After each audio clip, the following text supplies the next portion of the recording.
Mas vamos abrir a nossa Bíblia no livro de Lucas, no Evangelho de Lucas, capítulo 17, e nós estaremos lendo do verso 1 até o verso 19.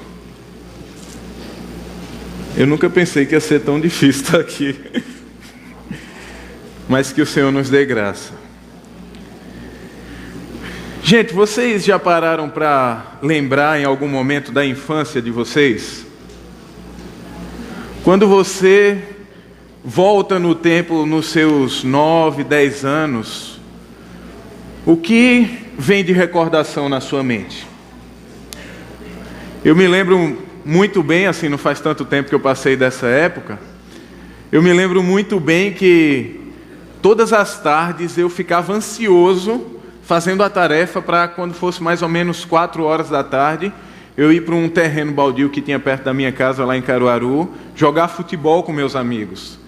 E era muito bom. Aí, no meio do jogo, sempre um campo de barro, sempre levava uma topada, mas um pouquinho de areia resolvia, parava o sangue e eu continuava jogando, porque a vontade era muito grande. Outro momento também muito especial que eu me lembro é quando eu brigava com a minha irmã. E como bons irmãos, né, isso é normal em toda a família. Se você é filho único, você infelizmente nunca vai ter esse prazer. Mas se você tem um irmão, você vai viver momentos assim. E no meio começa sempre brincando naquela empolgação, e de repente tem uma confusão e sempre chega a mãe da pessoa para colocar um fim na situação. Para resolver os problemas e repreender a gente. E a melhor parte desse momento, quando minha mãe chegava, era quando ela ia disciplinar a minha irmã. Quando ela dirigia a atenção somente para a Lindsay. E eu ficava ali por trás como aquele irmão cheio de compaixão, dizendo: tome, tá vendo? Acho é pouco. E ela, às vezes, dizia: ó, tá vendo o que ele está fazendo? E eu lá de santinho. Mas pense como era bom. Eu ficava ali me achando que estava livre de qualquer castigo, de qualquer acusação. Porém, de repente, no meio dessas acusações, a minha irmã, e eu como testemunha dela, querendo condená-la, minha mãe terminava com ela e olhava para mim que estava atrás. E toda a minha felicidade ia por água abaixo naquele momento, porque eu sabia que, a partir dali, todas as atenções, todas as palavras, os olhares, as repreensões estariam voltadas unicamente para mim. Agora há pouco a minha situação era muito confortável, talvez de um dia ensolarado, mas de repente as nuvens negras da raiva misturada com o amor da minha mãe vinham sobre mim para me repreender a respeito do que eu tinha feito de errado. E no texto de Lucas, capítulo 17, a gente vai poder identificar uma situação semelhante. Vamos ler o texto? Lucas 17, a partir do verso de número 1. Tiraram o relógio ali de trás, acho que era para a gente ficar livre, né? Mas eu estou com um relógio aqui parecido com o do pastor também, para me guiar na hora. Lucas, capítulo 17, diz assim: Jesus disse aos seus discípulos: é inevitável que aconteçam coisas que levem o povo a tropeçar, mas ai da pessoa por meio de quem elas acontecem. Seria melhor que ela fosse lançada no mar com uma pedra de moinho amarrada no pescoço, do que levar um desses pequeninos a pecar. Tomem cuidado. Se o irmão pecar, repreenda-o. E se ele se arrepender, perdoe-lhe. Se pecar contra você 7 vezes no dia, e 7 vezes voltar a você e disser: estou arrependido, perdoe-lhe. Os apóstolos disseram ao Senhor: aumenta a nossa fé. Ele respondeu: se vocês tiverem fé do tamanho de uma semente de mostarda, poderão dizer a esta amoreira: arranque-se e plante-se no mar, e ela lhes obedecerá. Qual de vocês que tendo um servo que esteja arando ou cuidando das ovelhas lhe dirá, quando ele chegar do campo, venha e sente-se para comer? Ao contrário, não dirá, prepare o meu jantar, apronte-se e sirva-me enquanto como e bebo. Depois disso você pode comer e beber? Será que ele agradecerá ao servo por ter feito o que lhe foi ordenado? Assim também vocês, quando tiverem feito tudo o que lhes for ordenado, devem dizer, somos servos inúteis, apenas cumprimos o nosso dever. Verso 11. A caminho de Jerusalém, Jesus passou pela divisa entre Samaria e Galiléia. Ao entrar no povoado, 10 leprosos dirigiram-se a ele. Ficaram a certa distância e gritaram em alta voz, Jesus, mestre, tem piedade de nós. Ao vê-los, ele disse, vão mostrar-se aos sacerdotes. Enquanto eles iam, foram purificados. Um deles, quando viu que estava curado, voltou, louvando a Deus em alta voz. Prostrou-se aos pés de Jesus e lhe agradeceu. Este era samaritano. Jesus perguntou, não foram purificados todos os 10? Onde estão os outros 9? Não se achou nenhum que voltasse e desse louvor a Deus, a não ser este estrangeiro. Então ele lhe disse, levante-se e vá, a sua fé o salvou. Vamos orar? Senhor, nós queremos desde já te agradecer por este momento em que estamos na tua presença, Pai, porque é um privilégio para nós poder te louvar, poder te agradecer, poder erguer nossa voz, Senhor, e reconhecer o teu senhorio sobre nossa vida, Pai. Que tu possa estar recebendo o nosso culto e te pedimos humildemente, Senhor, fala conosco através da tua palavra. Sabemos que se ela alcançar o nosso coração nessa noite, nós sairemos daqui diferentes, Senhor. Nós sairemos daqui transformados pelo poder da tua palavra, pelo poder da tua voz. Deus, esse é o nosso desejo, essa é a nossa oração, em nome de Cristo Jesus. Amém.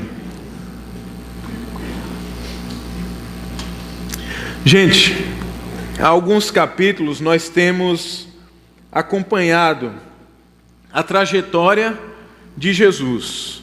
Temos acompanhado o que Jesus tem feito e que tem ensinado para os seus discípulos.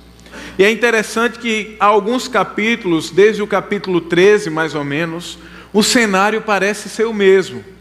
Nós temos o Senhor Jesus, nós temos os discípulos, nós temos os pecadores e publicanos, e nós temos também os fariseus e mestres da lei que sempre acompanhavam Jesus.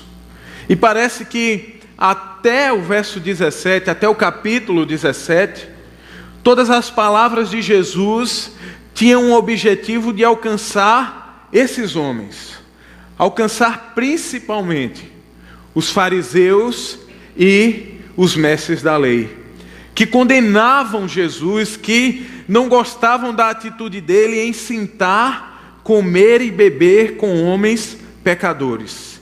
Não, era inadmissível isso para eles. Porém, Jesus, conhecendo o coração desses homens e o que se passava na sua mente, ele falava para alcançá-los. E o que é que acontece? Semelhante ao que eu iniciei a nossa mensagem, talvez os discípulos estivessem numa situação bastante confortável, enquanto Jesus se dirigia somente aos fariseus. Porém, de repente, no capítulo 17, Jesus para de falar aos fariseus e aos mestres da lei e olha para os seus discípulos. A situação de repente muda para aqueles homens. Ele agora dedica toda a sua atenção, dedica todas as suas palavras para cuidar daqueles que dariam continuidade à mensagem do Evangelho. Jesus, ele começa a falar aos seus discípulos pensando no futuro deles. Começa a falar aos seus discípulos, preparando eles para o momento em que ele não estaria mais aqui. E é algo assim que os discípulos estavam vivendo. De repente eles têm a atenção de Jesus voltada para eles, e Jesus para e olha para eles, querendo lhes ensinar uma verdade que faria toda a diferença no futuro deles.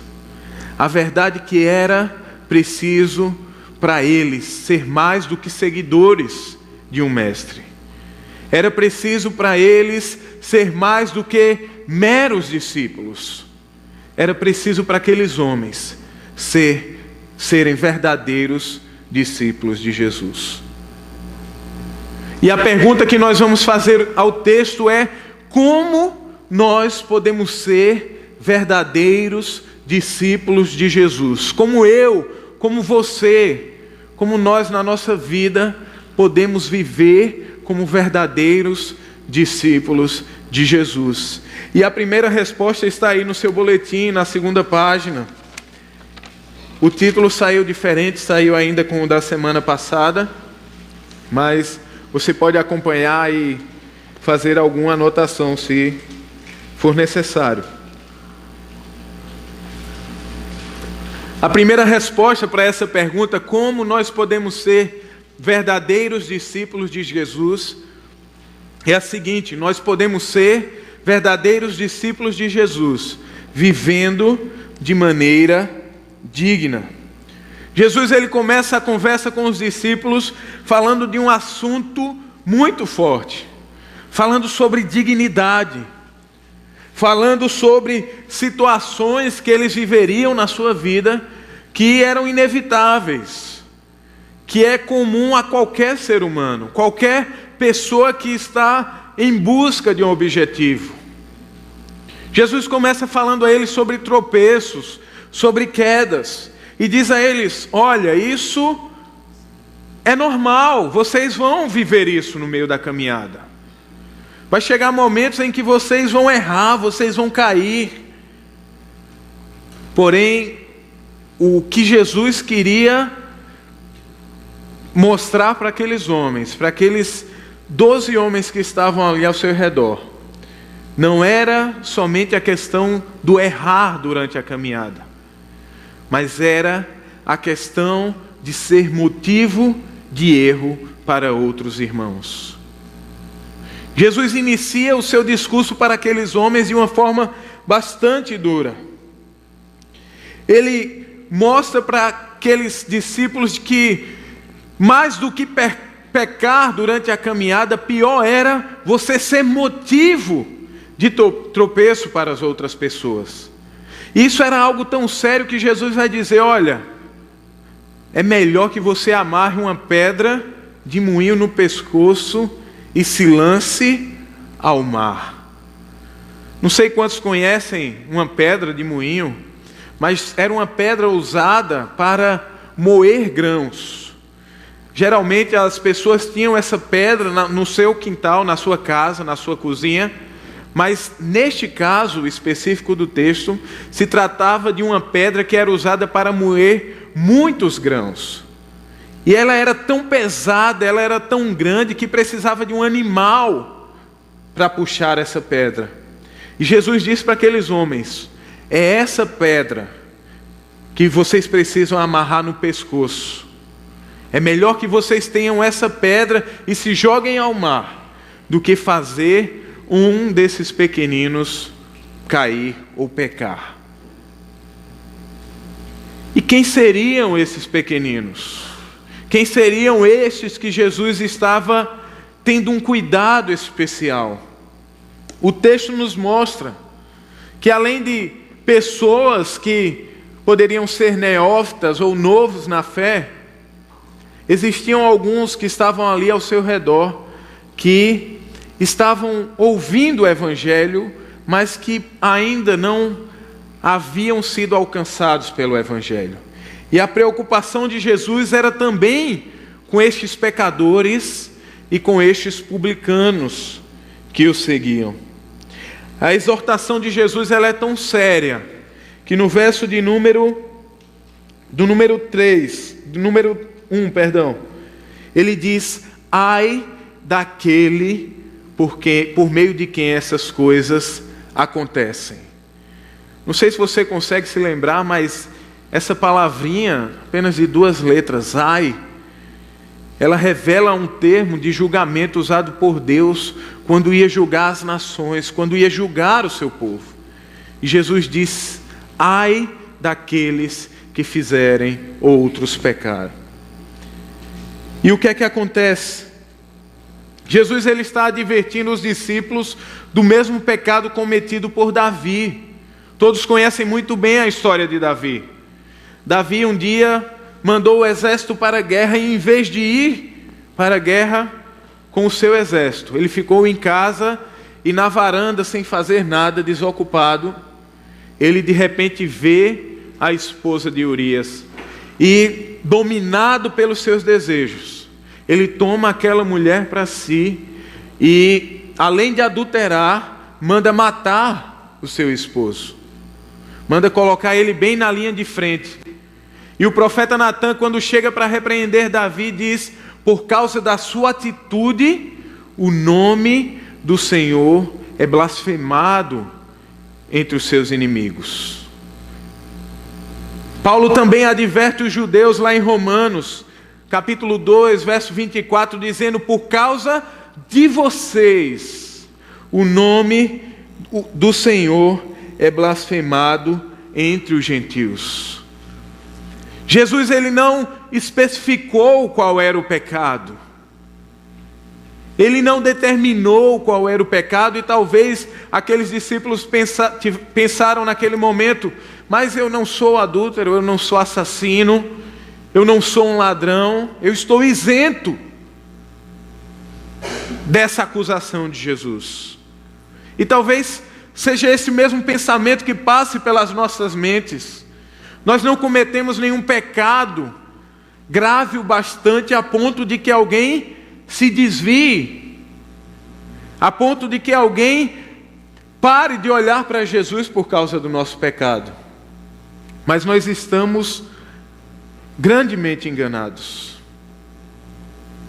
Jesus ele estava colocando essa verdade diante dos discípulos, porque não são necessários grandes pecados ou grandes erros para nós desviarmos pessoas.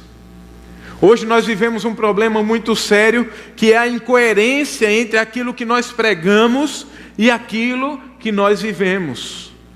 É muito fácil nós percebermos no evangelho que nos é apresentado na mídia, pessoas que falam uma coisa, que vivem outra, que agem de maneira diferente.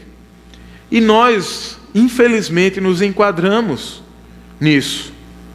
Porque muitas vezes deixamos uma mentira aqui, muitas vezes deixamos de pagar um imposto aqui, muitas vezes pagamos o cafezinho do guarda quando estamos errados. E com essas atitudes, nós manchamos a imagem do Evangelho daquelas pessoas que estão ao nosso redor. Daquelas pessoas que olham para nós, que sabem do nosso compromisso com Cristo Jesus, mas que têm a sua visão embaçada por causa das nossas atitudes.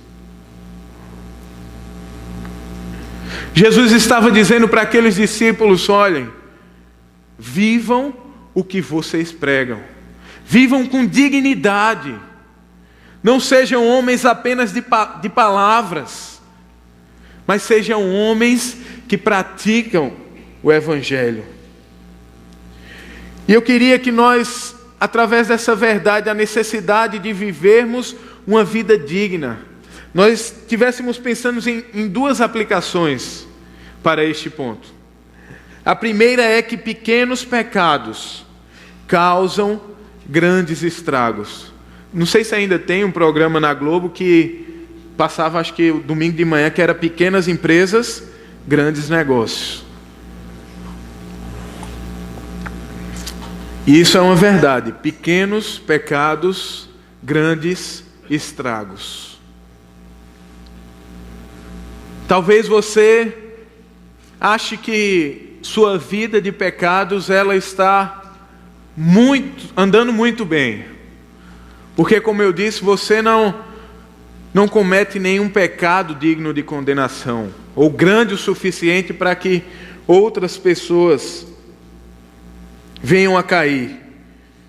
Porém, meus irmãos, todas as vezes que nós negamos o Evangelho através das nossas atitudes, nós estamos comunicando uma verdade para aqueles que estão ao nosso redor. Os discípulos de Jesus eram conhecidos ou representavam a Cristo Jesus.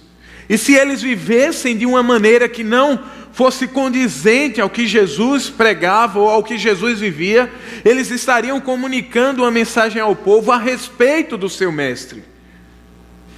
Se eles fossem incoerentes na sua vida, eles estariam mostrando que o que Jesus havia pregado era da mesma maneira incoerente. Por isso Jesus os adverte: tenham cuidado. Tenham cuidado com aqueles pecadinhos, se assim a gente pode chamar, que muitas vezes a gente comete e pensa: isso é besteira. Ninguém está vendo. Mas aí está o erro. Nós estamos cercados de uma multidão de testemunhas. Nós estamos cercados por pessoas que são influenciadas por nós, que são influenciadas pelas nossas atitudes. Por exemplo, os nossos filhos, os nossos familiares, os nossos amigos. E nós precisamos viver aquilo que pregamos. A segunda aplicação para essa verdade de viver uma vida digna é que o que muitas vezes não é tão sério para nós, é muito sério para Deus. Nós achamos que está tudo bem, que está tudo normal, mas precisamos entender que Jesus ele não estava preocupado apenas com aqueles que estavam olhando de fora, aqueles que ainda não tinham um compromisso com o Evangelho. Mas Jesus estava preocupado também com aqueles pequeninos, aqueles que eram mais imaturos na fé.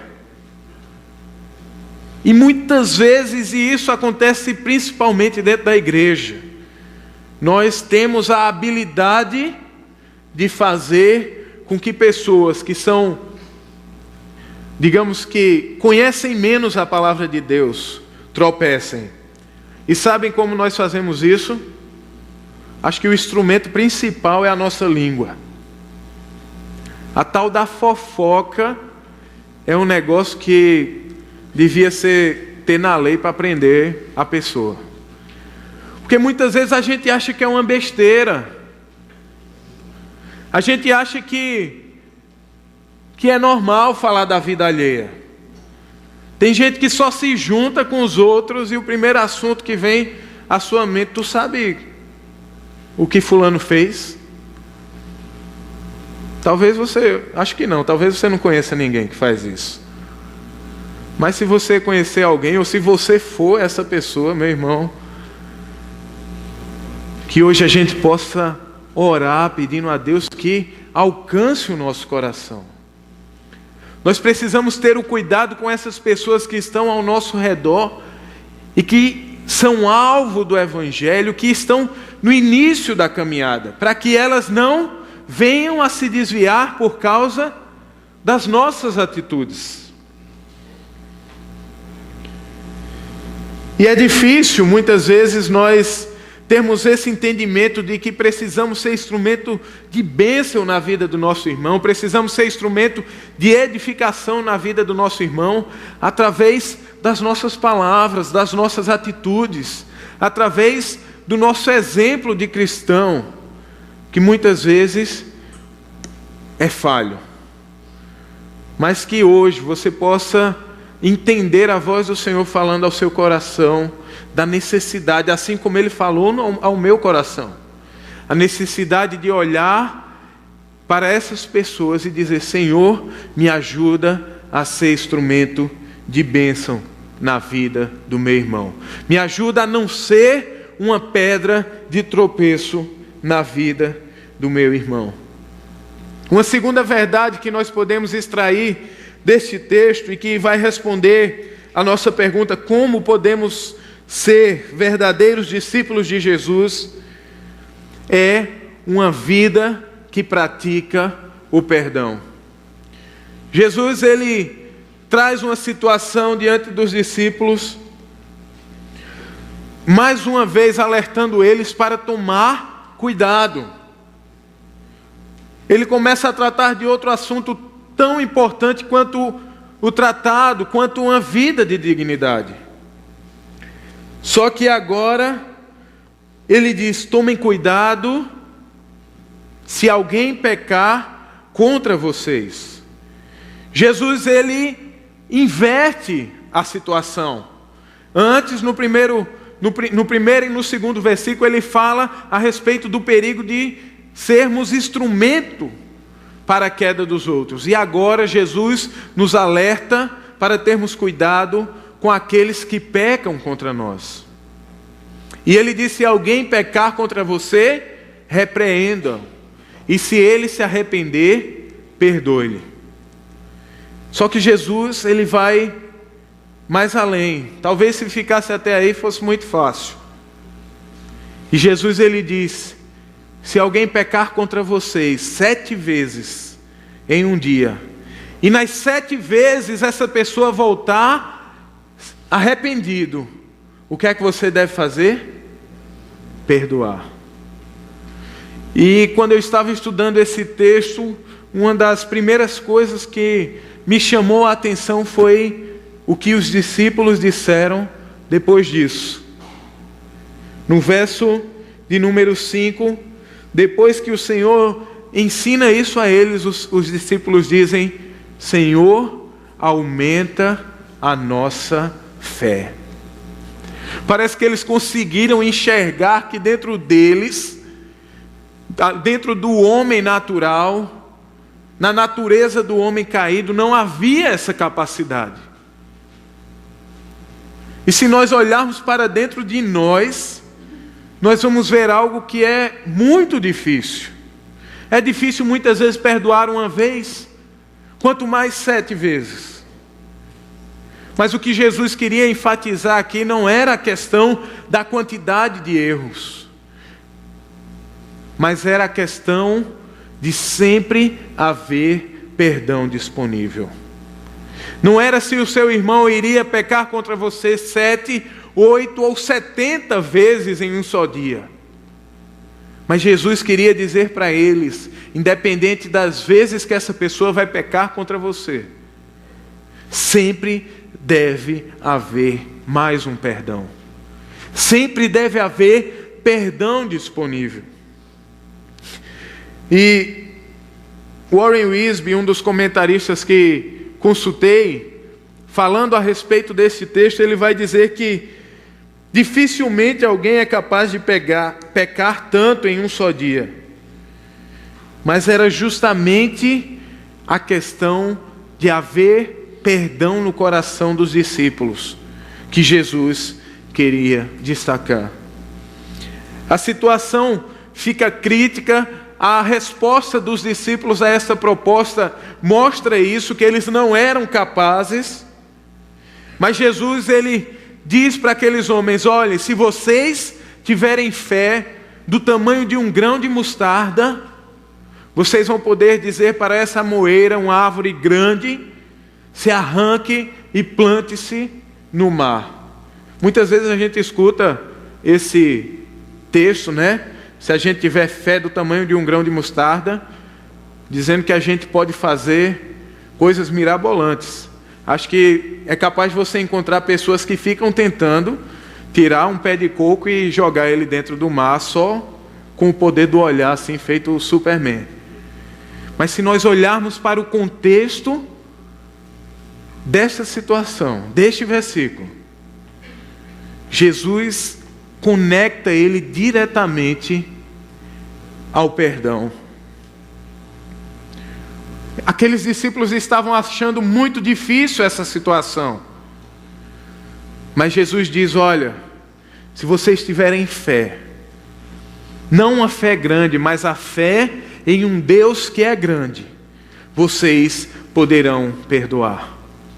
Se vocês tiverem fé, por menor que seja, mas que seja genuína, seja uma fé verdadeira, vocês serão capazes de perdoar quantas vezes for necessário.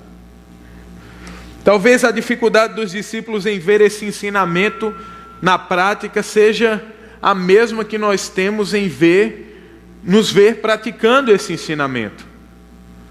Nos ver liberando perdão para muitas vezes aquela pessoa que nós já eliminamos da nossa vida. Eu conheço pessoas que vivem assim. Pessoas que vivem, que se dizem cristãos, mas que tem pessoas que elas consideram como mortas, porque não conseguem liberar perdão. E a primeira aplicação para esse segundo ponto é que nós precisamos repreender os nossos irmãos em amor. Jesus ele inicia dizendo isso para os discípulos: olha, se alguém pecar, é preciso ele ser repreendido.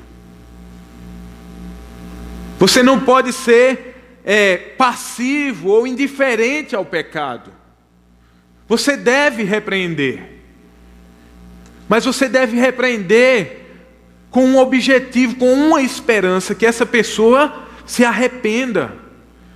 É muito diferente, muitas vezes, do que a gente vê hoje. Quando alguém peca, a gente condena, a gente joga pedra, a gente crucifica e joga essa pessoa para fora da comunhão. Porém, Jesus nos ensina que nós devemos repreender o nosso irmão e esperar que ele se arrependa. E se isso acontecer, nós devemos estar prontos a perdoar.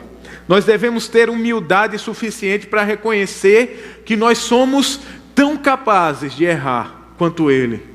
Nós precisamos ter em nosso coração o mesmo sentimento de misericórdia que Jesus tinha ao encontrar os pecadores. E com isso, nós teremos o resultado da confissão e do arrependimento diante de nós. É um desafio, mas uma segunda aplicação para essa segunda verdade de uma vida de perdão é que nós precisamos exercer o perdão olhando para a cruz de Cristo. Talvez você possa contar nos dedos os motivos que você tem para não perdoar uma pessoa. Ele mexeu com meu filho, ele me traiu, ele me roubou, ele falou mal de mim. Deixa eu dizer para você, Jesus, ele tinha inúmeros motivos para não lhe conceder perdão. Jesus tinha motivos, mais motivos do que qualquer pessoa, ou do que quaisquer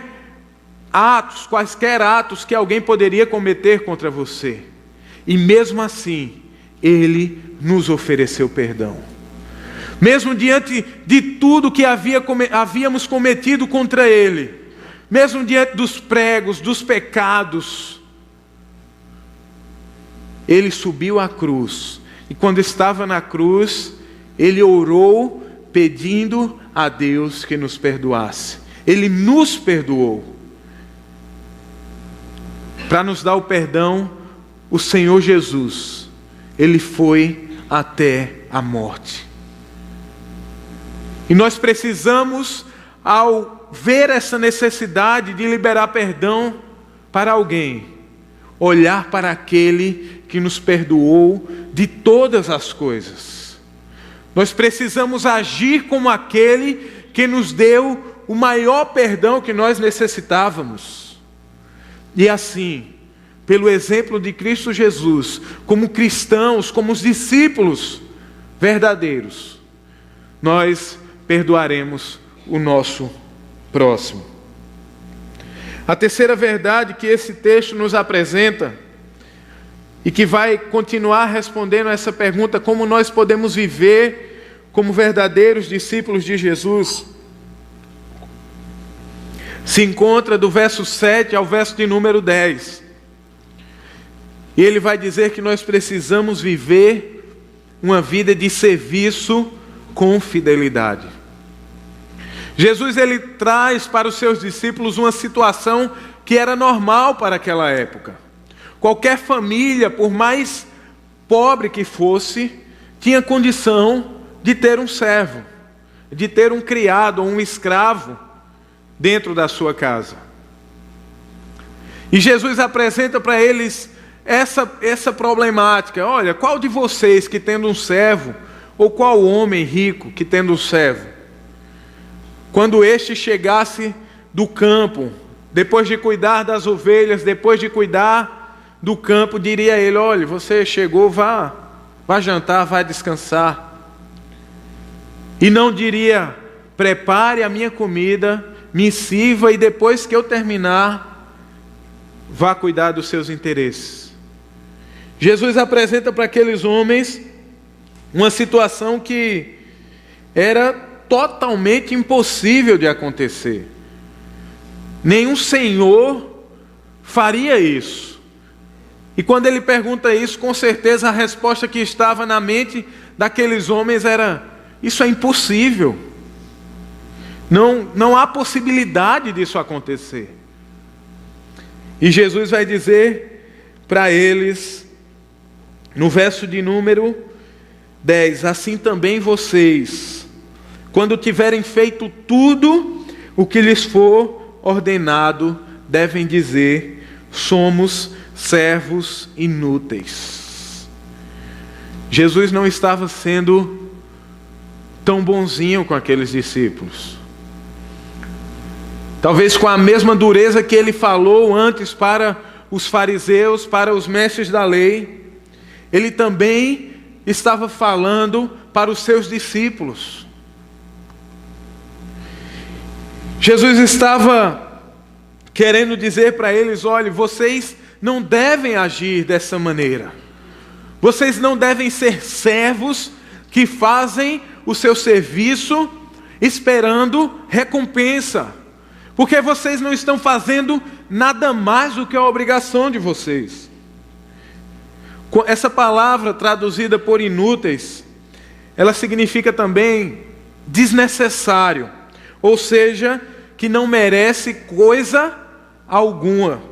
Jesus, em outras palavras, estava dizendo que aquele servo devia parar e dizer: o meu Senhor não me deve nada mais do que o que Ele já me tem dado. Só que muitas vezes isso é uma dificuldade para nós, porque por causa da nossa natureza pecaminosa, nós temos essa capacidade de esperar uma recompensa por tudo aquilo que fazemos, e até mesmo com o Senhor Jesus. Nós vivemos nesse jogo de barganha com Deus. Eu faço para Deus fazer por mim. Uma primeira verdade que nós precisamos entender a respeito do serviço é que nós não podemos inverter os papéis. Nós não podemos cair no erro de pensar que nós somos os senhores da história. E isso é o que está acontecendo. Nós não temos a capacidade de determinar nada na nossa vida. Essa conversinha: determine, meu irmão, que Deus vai fazer. Misericórdia. Às vezes eu já citei isso em outra pregação e eu fico escandalizado quando eu vejo atrás de um carro. Me desculpe se você tem atrás do seu, mas Deus sonha, ou o homem sonha e Deus realiza. Nós estamos indo totalmente ao contrário do que a palavra do Senhor nos ensina. Nós não podemos inverter os papéis.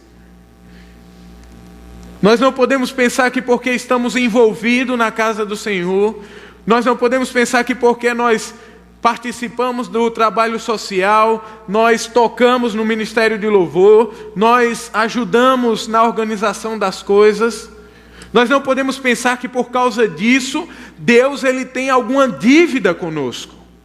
Não, Ele não tem. Nós não estamos fazendo mais do que a nossa obrigação. É nosso dever servir ao Senhor, porque nós somos os seus servos, e Ele é o nosso Senhor. Não podemos cair na loucura de pensar que é ao contrário que acontece, porque assim nós estaremos caminhando para um abismo sem fim, porque aí vamos quebrar a cara lá na frente, ao perceber que Deus não se submete às nossas vontades. Ele é soberano, Ele faz o que quer, Ele age da maneira que quer, de acordo com a sua vontade. E tudo que Ele nos dá, tudo que nós recebemos, é inteiramente pela sua graça. Não é porque nós fazemos ou deixamos de fazer, mas é unicamente pela sua graça derramada dia após dia sobre as nossas vidas. Nós precisamos ter essa consciência. Ele é o Senhor. Ele é o Senhor da nossa vida. A segunda verdade eu queria também apontar para Cristo. Nós precisamos seguir o exemplo de Cristo no nosso serviço. E qual é esse exemplo? Apesar de todas as características de Jesus, que faziam dele a pessoa que era para ser mais servida nessa terra, ele foi o primeiro a servir os que estavam ao seu redor. Apesar de estar no céu, no seu trono, na glória com o Pai, como diz no texto de Filipenses, ele não considerou isso por importante. Mas ele se esvaziou e se fez servo. Nós precisamos, muitas vezes, nos esvaziar dos nossos cargos, do nosso status social, e aprender a servir como Jesus serviu. Ele nos serviu até a cruz para conquistar a nossa salvação. Que possamos seguir o seu exemplo. Que possamos olhar para Cristo e ver nele o nosso maior exemplo de serviço. E por fim, Jesus ele nos apresenta uma última verdade a fim de responder essa pergunta: como podemos ser verdadeiros discípulos? E a resposta é simples: vivendo uma vida de gratidão. Talvez a palavra obrigado ou expressões de gratidão sejam pouco usadas no nosso dia a dia. A gente usa mais todas as outras palavras e usamos pouco essa palavra. Porém, Jesus ele vai nos dizer que para sermos verdadeiros discípulos, nós precisamos viver uma vida de gratidão. Agora Jesus ele continua a sua caminhada. Parece que apenas o cenário muda, mas as pessoas que estão ao seu redor são as mesmas. E, como de costume, ele passa por uma região que eu acredito que para ele tinha propósitos especiais, que era a região entre Samaria e Judéia. Alguns milagres de Jesus acontecem nessa região. A região onde viviam judeus de um lado e samaritanos de outro. Eu acho que era mais ou menos a faixa de Gaza ali. O negócio era bem crítico, porque os judeus eles olhavam para o samaritano com um olhar de superioridade. Se a mulher tinha nenhum valor na cultura do judeu, o samaritano tinha menos ainda. E era este o relacionamento entre esses dois povos. Não era um relacionamento bom. E acontece que o texto vai dizer, a partir do verso 11, que Jesus estava passando por ali e vieram até o encontro dele 10 homens leprosos. E nós temos aí outro problema. O fato de você ser um leproso nos tempos de Jesus lhe trariam grandes consequências. Primeiro, você não podia viver no meio da sociedade. Você era excluído. Haviam locais específicos fora da cidade para pessoas leprosas viverem. Você era excluído da sua família, você era excluído do convívio com seus amigos, você não tinha a oportunidade de ir até o templo e participar dos sacrifícios a Deus. Você era tido literalmente como morto. Você era excluído da sociedade. E até as roupas de um leproso, elas precisavam ser queimadas, por ser tão séria a doença. Um dos graus da lepra na época, ela infectava tão profundamente o homem que ela corroía os seus nervos a ponto dele não sentir mais os seus membros, e com o decorrer da doença, o seu membro caía, ele perder os seus membros. E era mais ou menos isso que esses homens estavam vivendo. Era isso que esses homens tinham. E eles se aproximam de Jesus com uma certa distância, porque eles conheciam a sua situação. Eles sabiam que não podiam chegar perto. E a Bíblia diz que eles gritam em alta voz para alcançar Jesus. Eles gritam para alcançar a atenção de Jesus.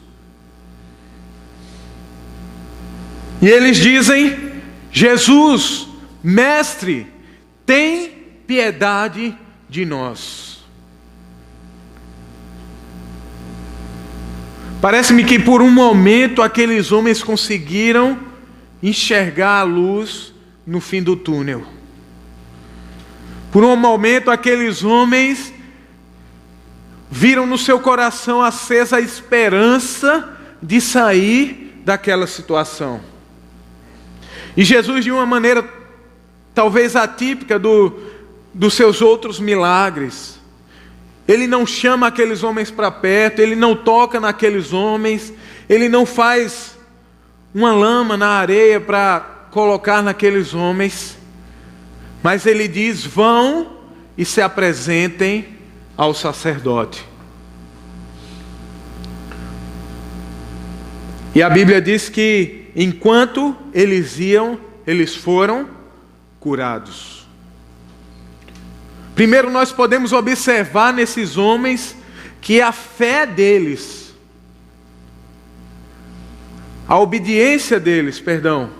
podemos observar que a obediência deles provou a fé que eles tinham em Jesus.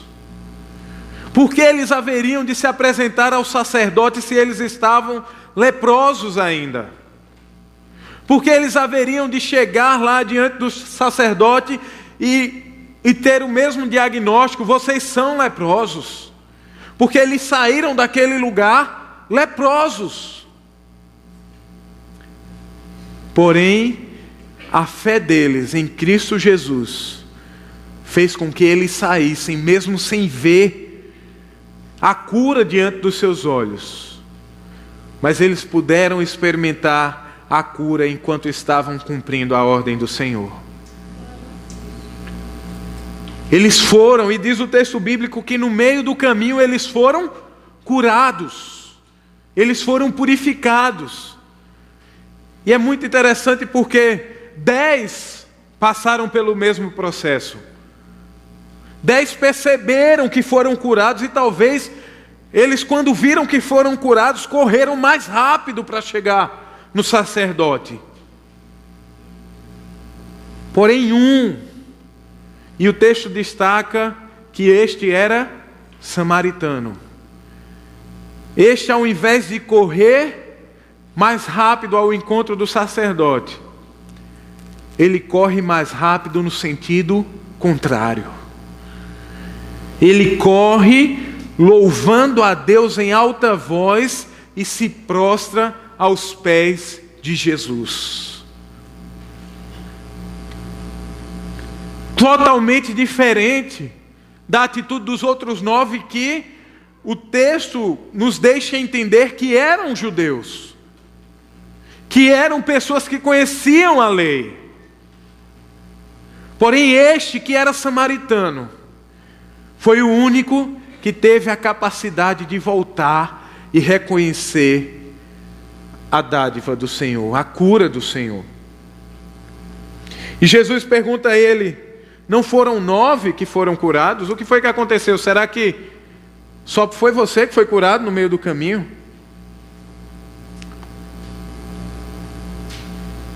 E Jesus, mais uma vez, destaca: nenhum deles teve a capacidade de voltar e agradecer a Deus, a não ser este que era estrangeiro.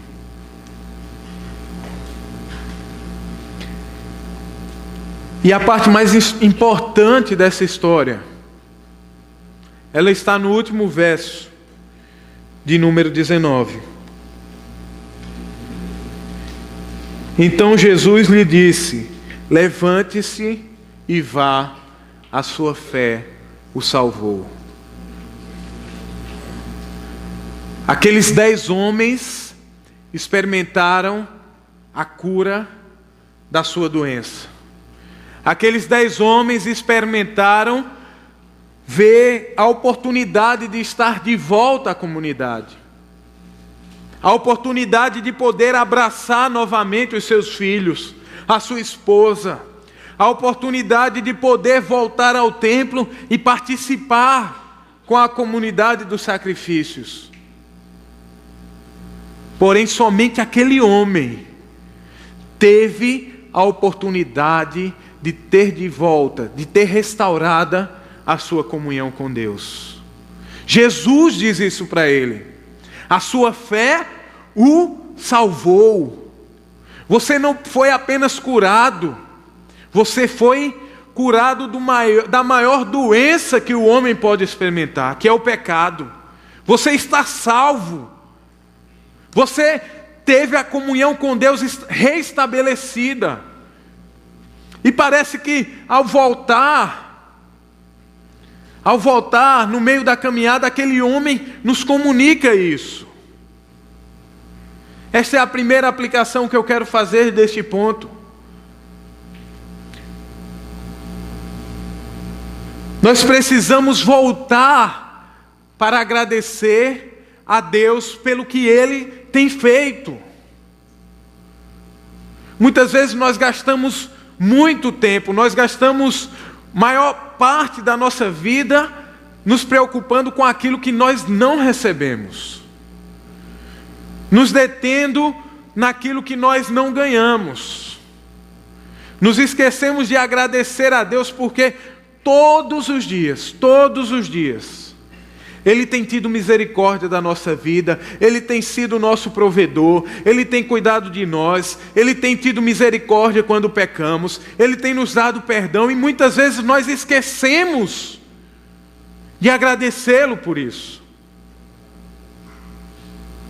Nós nos lembramos de pedir, nós nos lembramos do que está faltando, mas nos esquecemos do principal. Lá no Salmo 23 diz que o Senhor, Ele é o nosso pastor. Ele não nos deixará faltar nada do que precisamos. Nós não precisamos andar ansiosos. Nós não precisamos nos preocupar com as coisas que não estão chegando, porque Ele está nos dando aquilo que precisamos. Ele está nos dando todos os dias aquilo que precisamos. E nós precisamos voltar os nossos olhos para Ele e agradecer pelo que Ele tem feito. Agradecer pelo que o Senhor tem realizado na nossa vida. A segunda verdade que nós precisamos olhar para o exemplo desses homens é que nós precisamos clamar a Deus por socorro. Parece que é da nossa natureza essa vaidade, essa autossuficiência, essa incapacidade de reconhecer que nós não somos fortes o suficiente para resolver todos os nossos problemas. Nós temos essa dificuldade. E isso é provado porque nós tentamos resolver tudo. Maior parte da nossa vida, nós andamos independentes de Deus. Por quê? Porque nós temos dinheiro para resolver os nossos problemas. Nós temos poder. Nós temos amigos poderosos para resolver os nossos problemas. E com isso nós lutamos, nós gastamos, nós corremos. E no final nós percebemos que nós não somos capazes. Nós percebemos que o nosso dinheiro não vale de nada. Nós percebemos que as nossas amizades não resolvem nada. Nós percebemos que a nossa aflição, o nosso desespero não resolve nada e muitas vezes piora a situação. Porém, como aqueles 10 homens se encontravam nessa mesma situação, nós precisamos reconhecer que só Jesus, somente Ele pode resolver qualquer um dos nossos problemas. Por mais difícil que seja, por maior que seja, por mais impossível que seja, nós precisamos clamar àquele que pode resolver todas as coisas. Nós precisamos voltar os olhos para aquele que tem o poder de resolver tudo e controla todas as coisas. Quando eles se dirigem dizendo Jesus, mestre, essa palavra mestre é a mesma usada por Pedro no capítulo 5, verso 5 do texto de Lucas. E ela pode ser traduzida também como comandante supremo. Ou seja, eles estavam olhando para Cristo, olhando para Jesus e afirmando que Ele tinha o poder de resolver todas as coisas, que Ele tinha o controle de tudo nas suas mãos. E assim como aqueles homens fizeram, nós precisamos clamar àquele que tem todo o poder. Não fique gastando sua força em vão, não fique gastando o seu tempo em vão, seu dinheiro em vão. Se prostre diante do Senhor e clame a Ele, porque Ele pode fazer o impossível. A terceira e última aplicação desse texto.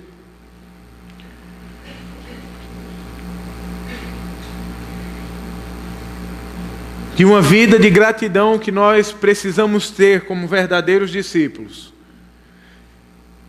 é que para nós sermos salvos, nós precisamos nos voltar para Jesus. Todos aqueles homens foram curados, todos aqueles homens estavam aptos a estar no meio do povo. Porém, eles não estavam com o maior problema da vida deles resolvido. Apenas um teve a capacidade de, no meio do caminho, reconhecer que Jesus era mais importante do que a sua cura. Apenas um teve a capacidade de voltar no meio do caminho e perceber que Jesus era mais importante do que as bênçãos que ele tinha lhe dado. Você tem reconhecido isso? Ou você tem se perdido em meio àquilo que o Senhor tem lhe dado? Muitas vezes nós nos perdemos em meio a presentes tão insignificantes que o Senhor nos dá. Às vezes uma casa, um carro, um concurso, uma aprovação no vestibular, não sei. E nos esquecemos que o maior presente que o Senhor podia nos dar, Ele nos deu na cruz do Calvário, em Cristo Jesus. Nós nos detemos em coisas tão pequenas e nos esquecemos que aquilo que ninguém poderia fazer por nós, aquilo que dinheiro algum poderia comprar, Cristo fez por nós na cruz do Calvário. Ele é o nosso maior presente. Nós precisamos nos voltar para Ele e perceber que somente nele, não nas coisas que Ele nos dá, somente nele nós podemos ter a nossa salvação.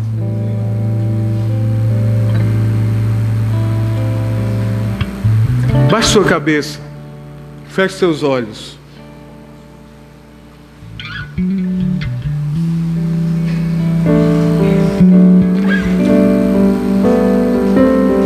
Do mesmo jeito que Jesus voltou a atenção para aqueles homens,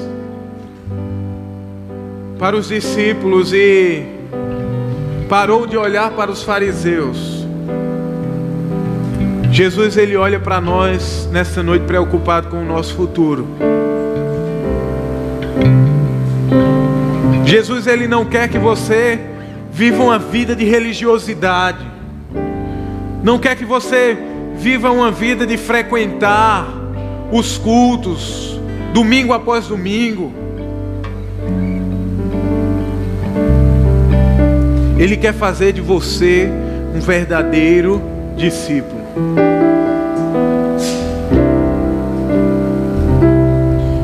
E hoje Ele nos concede a oportunidade de olharmos para a Sua palavra e ouvi-lo falando conosco. Ouvi-lo falando que quer fazer na nossa vida algo especial. Quer fazer de nós verdadeiros discípulos dele. Mais do que seguidores, mais do que religiosos. Pessoas que carregam a cruz e que levam a sua cruz, mesmo que isso lhe custe a vida. E como você irá responder o Senhor Jesus?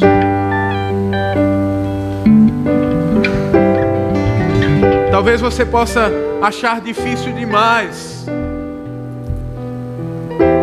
cumprir tudo que Jesus disse.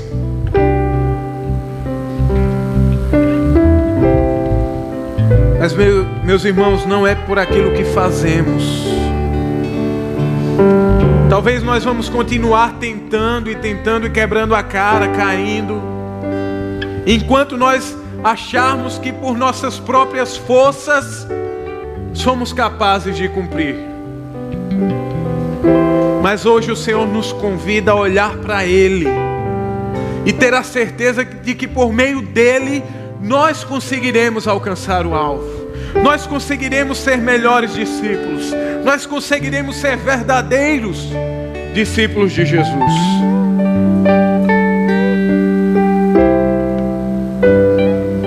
E como diz essa canção que nós vamos cantar agora, reconheça que muitas vezes você não tem percebido isso, mas que hoje a sua atitude é semelhante àquele leproso samaritano que voltou. Voltar e se prostrar aos pés daquele que é o Senhor, único digno de ser adorado.